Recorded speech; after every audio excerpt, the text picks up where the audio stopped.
Good afternoon, ladies and gentlemen, and welcome to the Drums webinar today, Treat Your Data with the Respect It Deserves, how Mazda personalises customer experiences through smart data activation. We'll be looking at how using a platform to manage data can help actualise the customer experience your audience has always wanted. My name is Naomi Taylor and I'll be your moderator this afternoon.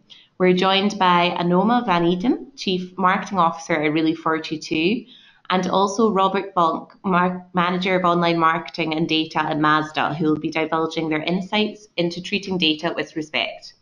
So I'm sure we are all aware that marketers have access to huge amounts of data, and the challenge we face today is how we bring it all together to shape our customers' journey in an effective way. According to the CMO Council report, 43% of marketers are finding it challenging to transform data into real-time action. And according to Gartner, 90% of marketers still struggle to seamlessly connect more than 3 marketing channels at a time. Luckily, the leveraging of smart data to enable personalised customer journeys in real time can be done relatively easy. And ladies and gentlemen, we have Anoma and Robert here today who will be telling us exactly how to do this. A few pieces of housekeeping before we begin. It's a really interactive webinar today, so please ask any questions you have for our hosts in the chat box at the side of your GoToWebinar panel throughout the presentation, and I'll be able to present them at the end. We'll also be recording the webinar and hosting it on thedrum.com/webinar, so you can listen back and share the insights whenever you please. So without further ado, I will pass on to Anoma at Really42. Welcome, Anoma. Thank you, Naomi, and thank you everybody for taking the time to join us this afternoon for the webinar. I'm pleased to be here in Rotterdam today with Robert in the Mazda office, looking at some beautiful shiny new cars on the wall and out in the showroom, which is great. Before I turn it over to Robert, I'd like to share a brief market overview with you. And then after that, Robert will share his approach, implementation, and results in personalizing Mazda's customer experience. Clicker.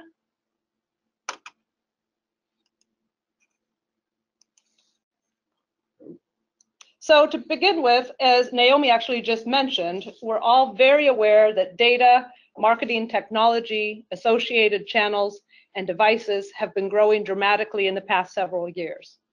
In terms of data, and she also gave us some stats, and I also just yesterday read that we now have 2.7 zettabytes of data in the world. I know I was wondering what a zettabyte is, and maybe you are too. Well, it's 1 billion terabytes, and maybe that doesn't make it any clearer, but we're really simply talking about a really, really big number. I also saw that IDC has predicted that there will be 450 billion transactions per day by 2020. 450 billion. So again, it's very, very clear that data is growing and growing ever more rapidly. And also this data has led us to a surge in technology solutions.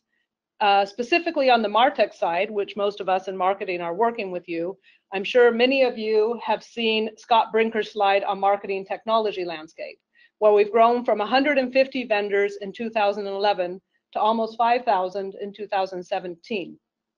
If you haven't seen this, you should really take a look at it. But I do warn you, it's definitely an eye chart with lots of tiny print and lots of categories and vendors. And as we've already all said, it's clear that the rapid growth is not going to slow down anytime soon. So what's the point? The point is that with all of this growth, we've created a lot of fragmentation and complexity in our world as marketers. Fragmentation of data, fragmentation of MarTech, and resulting, unfortunately, in fragmented customer journeys for our customers. On the flip side, all of this data also provides us with a tremendous opportunity if we can steer through the fragmentation and leverage the data and technology to create meaningful experiences for our customers. The second point that I'd like to emphasize is that we as marketers do not own the customer journey. It may be a surprise, and as much as we'd like to think that we do, the reality is that today's digital customer is the one in control of their own journey. That's right, it's their journey and not ours. But it is our job to be there with them at each and every touch point on their journey, regardless of the choice they make, regardless of the channel, whether online or offline, or the device that they use to engage with us. We may be setting up the journey with an expectation or desire for the customer to turn left, but also need to anticipate what their needs are and be there ready if they decide to make a right turn instead. But it's also important to remember that in our quest to always be there for our customers, we need to ensure that we're not irritating them with what I'll call death by advertising tactics, but rather captivating them using personalized, relevant messages regardless of how or where they choose to engage. For example, once your customer has purchased something, stop trying to use remarketing to sell them the same thing. Put yourself in the consumer's shoes and think about the amount of times you see this yourself. It's simply staggering. I bought those shoes 3 days ago. Why am I still seeing them 3 weeks later? Not only does it annoy the customer, it's a waste of your ad budget, and which should definitely be put to good use elsewhere, as we all know. But also make sure to not go dark by stopping altogether. Rather, take this opportunity, this engagement point with your customer to move them into the next phase of their journey, whether that be selling ancillary products, providing them with support on the product you've sold them, loyalty programs, or some other sort of post-sale proposition. Lastly, all of us as marketers need to be responsible. What exactly do I mean by being responsible? We all know looming legislation like GDPR is going to become a reality. Consumers will even have more control once this does become a reality. If we don't find a way to address the fragmented customer journey, the advertising world as we know it and we rely on it may be turned upside down. Ad blocker usage will continue growing and innovation will be stifled. This is definitely not good for us as brands, and certainly also not good for customers in terms of getting the things that they actually really want to have. The good news is that numerous surveys have shown that consumers are definitely willing to share data if it's used in the right way, which typically means with assurance of security, transparency, and tangible benefits. Personally, I don't think this is too much for us to ask for consumers in return for supplying them with data. In summary, I want to bring this all together for you by saying that Relay 42 enables you to turn fragmented data and technology into meaningful relationships. Relay 42 lets you orchestrate and personalize your customer's journey across every channel, whether online or offline, at each touch point, intelligently with things like artificial intelligence and in real time. Our customers, some of who are listed on this slide, have used Relay 42 to deliver orchestrated journeys which have resulted in measurable ROIs in areas such as media spend optimization, conversion lift, and increased customer satisfaction and loyalty. As we discussed, we do have an opportunity to delight our customers by responsibly taking advantage of all the data, technology, and even regulations that exist now or in the future. Furthermore, getting started does not need to be daunting. I know we're living in complex times, and again, with the growing data, the growing MarTech, and the changes out there, it seems like it can be challenging, but as Robert will explain now, the key is to actually just get started. So without further ado, I'm pleased to introduce Robert Vonk, Manager of Online Marketing and Data at Mazda Motor Netherlands, who will share his experience and results. Thank you, and over to you, Robert.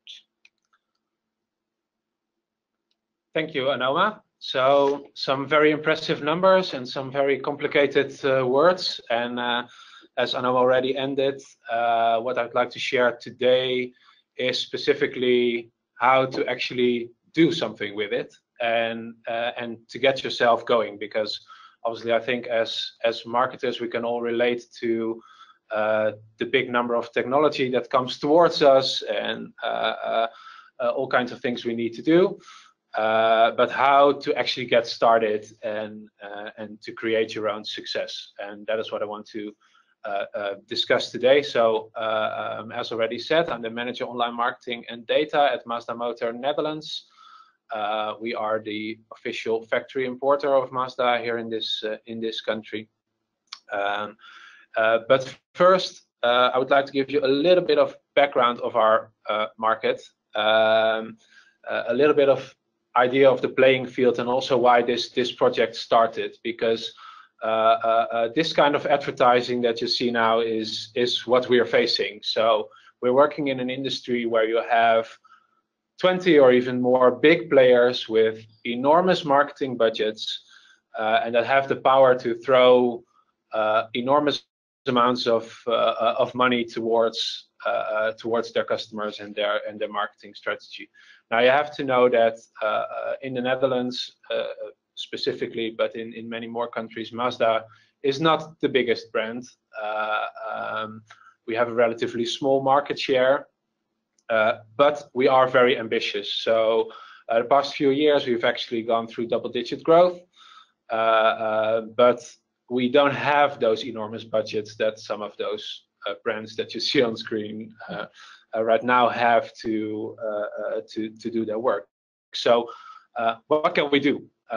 Because we could also see that our efforts were obviously we were developing and we were getting more reach, etc. But were we getting the results? So we needed to become smarter. And that is when this whole thing started, basically. We sat down together with our online media agency, Host Online, and we discussed with them, okay, we've gone through this phase. We've gone from more traditional marketing to performance marketing. We've integrated R2B into our media mix, and our reach has grown enormously, but still maybe we're not getting the results yet. And that is when they first introduced the idea of a data management platform to us, basically as the next step to take. And if I have to explain it as easily as possible, it's basically what it says here, connecting the dots. So by getting the data together that you have about not only your customers, but what I think is also really important to stress, your prospects and your suspects, because very often when we talk about data, we think about telephone numbers, addresses, but there's a lot more that we know and that we can do something with. So they introduced to me the idea of a data management platform, in this case Relay 42, of course. And basically what they said to me is, okay, we have the ability to connect all kinds of media together with data that you have and make everything a lot smarter. Use data, well, obviously data, big buzzword, big data, you hear it everywhere. But again, it can sound quite daunting. Where do I start? Do I have to go through a big technical implementation before we get any results? A big spend involved, and again, we have a tight budget, so we need to be really smart about what we do.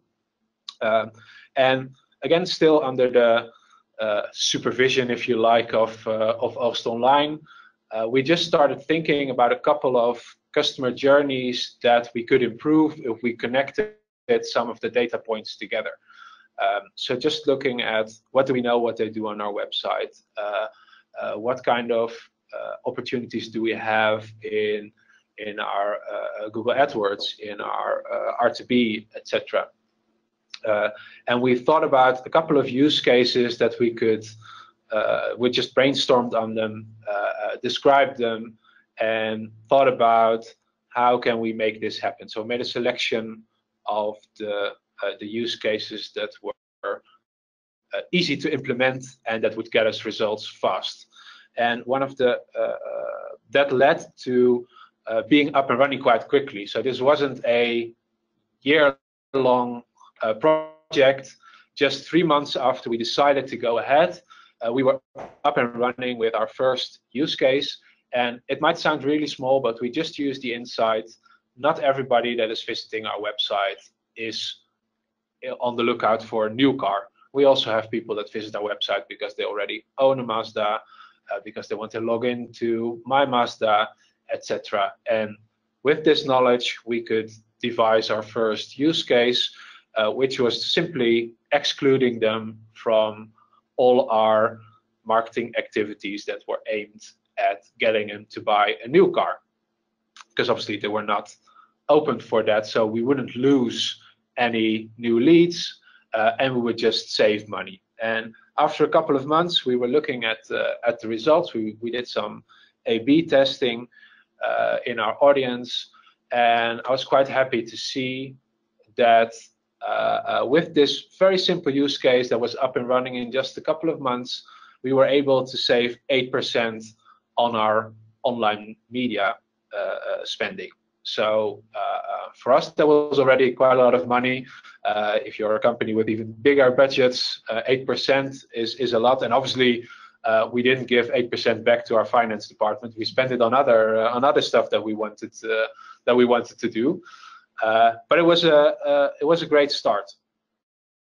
And that led us on to thinking, what can we do next? And as I said, we just looked at a couple of customer journeys and made some new hypotheses about what is something that we can do next. And next step that we did was making it more relevant to the visitors of our website. So here, this really briefly shows what we did. On the left side, you see how the website would look to someone that would just visit us. Obviously, we show our top model, CX-5. It's most relevant to most customers. But maybe you are that person that is in his orientation phase, which we know for a car is quite long. I know some of the Google reports say that it's becoming shorter and shorter, but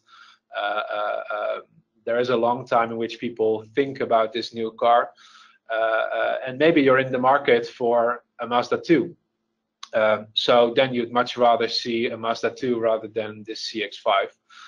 So that's what we did. And not only, so that was basically our first step, just changing the images, which is something that we're working on a European platform for the website.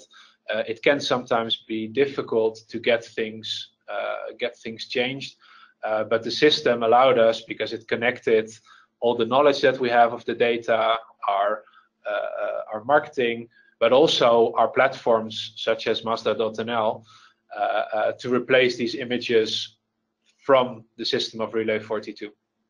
And then we went a step further as well, and we refined this model by looking at what do we know more, because we see what they do when they visit our website. In what phase are they?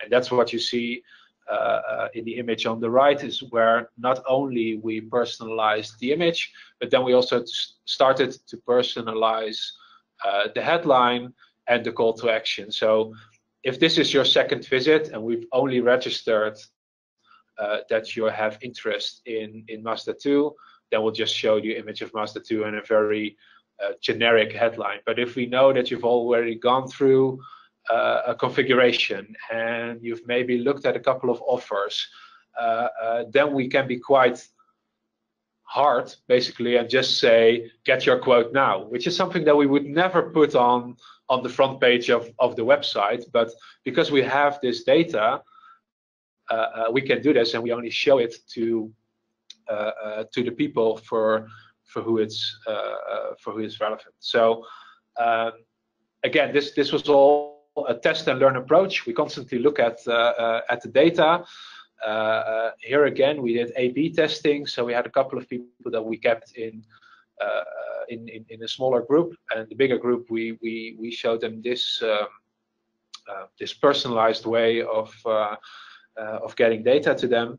And again, after this already quite marvelous 8% saving on the spending, here we could see a lot better results in the leads that we're generating. And obviously, as an importer or a national sales company, one of our main jobs is to get leads to our dealers. And what we could see is that the people that have gone through this personalization approach actually gave us a 90% higher rate of request for information and 90% higher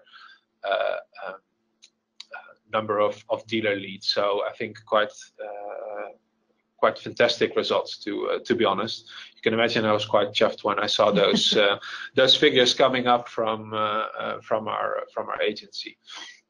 And all the time we are improving and expanding. So first of all, we start with a really simple model that just said, okay, if someone has visited Mazda 2, then he has interest in Mazda 2. Then we added the face. Then we also added the kind of customer that we thought he was. Is it a business customer or a private customer? So we start with a little drop, and it expands further and further. And also, as you can see, those two examples were still quite sort of within our reach on our website or on our media spending, but we also started to use this this data in our bannering and to further personalize that as well, and create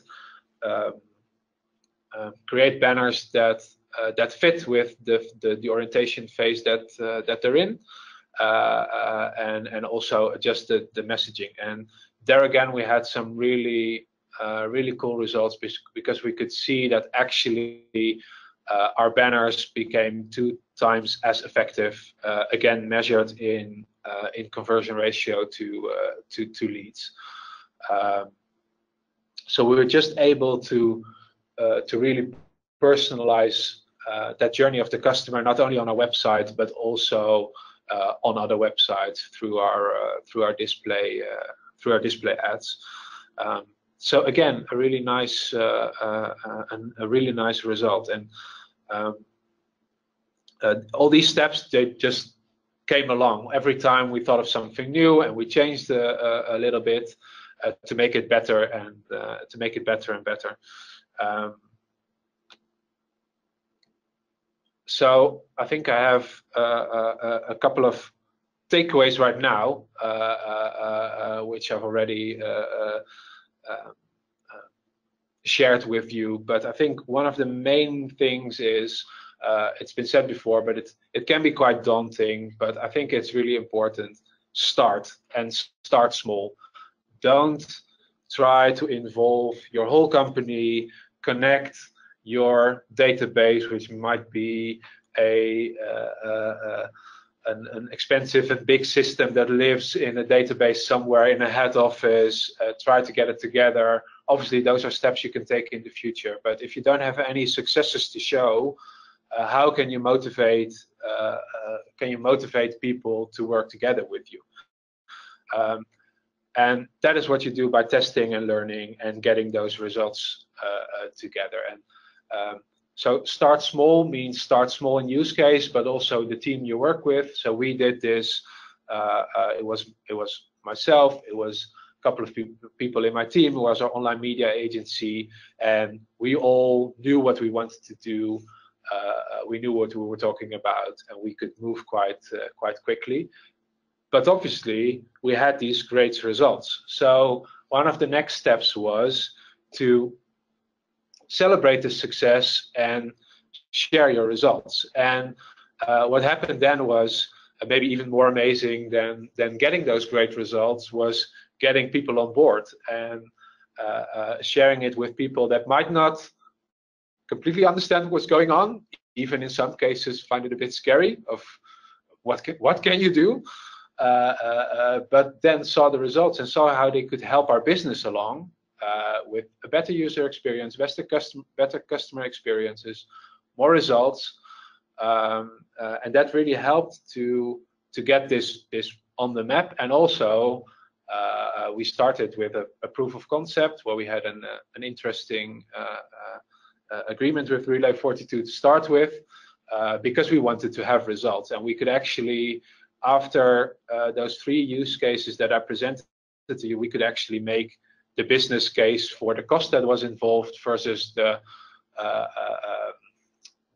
results that we had measured in saving of media expenditure and also extra leads that otherwise we would have needed to generate through the sort of old-fashioned way of throwing as much media money towards it as possible. So that helped to give us a bit of track record to make sure that the investment was there for the next year, and then we started to test and learn a little bit more, because obviously we're not finished yet. There's so much more that we can do, but we are going at our own pace. We will get there. Some of the things we've done right now, for example, as I said, we've excluded some people from our media buying because we know that there are customers.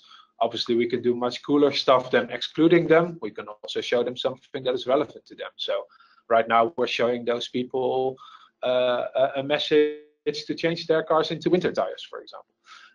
And another next step that we're going to take will be to connect some other media to it as well, also offline media like direct mail, or well, obviously that's not really offline, but email, to connect all the information we have and expand it even further.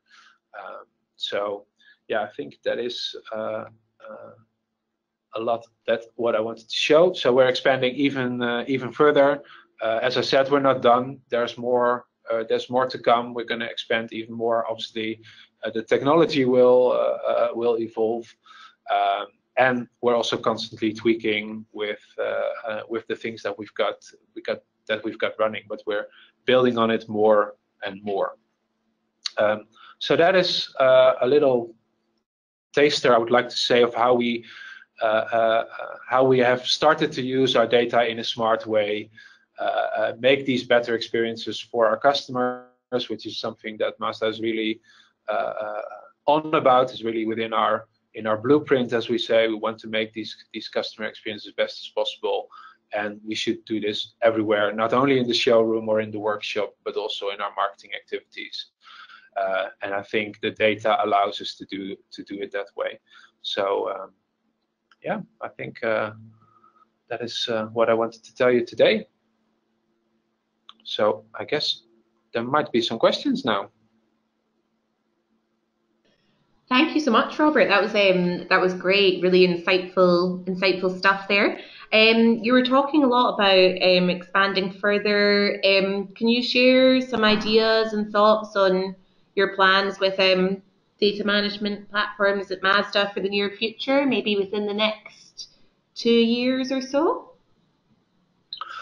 Well, in a shorter period than 2 years, we're going to focus a lot on what I said in expanding to. So our current use cases are very online marketing focused, but what we want to do now is get those other media on board as well. So we have connected our email service provider, which was quite handy. It was already an existing connection. So we could just add that to the stack, and now we're building up the audience there, so recognizing the people that we have in our database, and that allows us to also give this personalized experience in other media. So that's for the shorter term. In the longer term, I would like to expand that to our larger CRM database as well, so we have even more to connect to, and also refine those journeys even more. I think that is something that will happen. The business market is really important for us, and obviously they're slightly different than private market, so that is where we'd want to look further and go that way. And another thing that we would like to do is go a little bit further down the funnel as well towards our dealers, because that's obviously one we work closely in cooperation with, and obviously if we can do things together with them and exchange data to even extend that personalized journey into their websites or into their showrooms, that would be really great. Yeah, so big plans then, and lots of things that you can do with them, different people that you're involved with at Mazda. That's great, thank you. In the early stages of implementing the DMP, which departments and stakeholders were involved in bringing it on board, and can you share a sort of best practice on how to align the stakeholders and how to convince them really that this is the way forward? Yeah, I think I already shared it a little bit, but again, the secret is start small. So it was really just the person in my team involved in content, myself and our online media agency, a really small team. Also, the use case only touched us, so to speak. So that made that we could go live really quickly and started to get those results. And then with the results, we started to expand and take other people along. Later, obviously, data specialists, my colleagues for offline marketing, and expanding even more outside of marketing and just sharing the results. But first, get a few tangible results. That I think is a really important message, because I had some difficulty understanding what it does in the first time I heard about it, even though I'm quite experienced in this field. And I think for people that are a bit further away from data or digital marketing, it can be even a bit more complex. But if you have some actual tangible use cases and results, that helps a lot, and then you can expand to a larger audience. Yeah, brilliant. Thank you. We have a question from Sam Mercer, and just before I come to that, I'd like to encourage the audience to send through some questions. We'll be going through them over the next 5-10 minutes or so. But Sam is asking, what's the one thing, Robert, that you did with your new data approach that you found to be the most successful? What was the one thing that you implemented?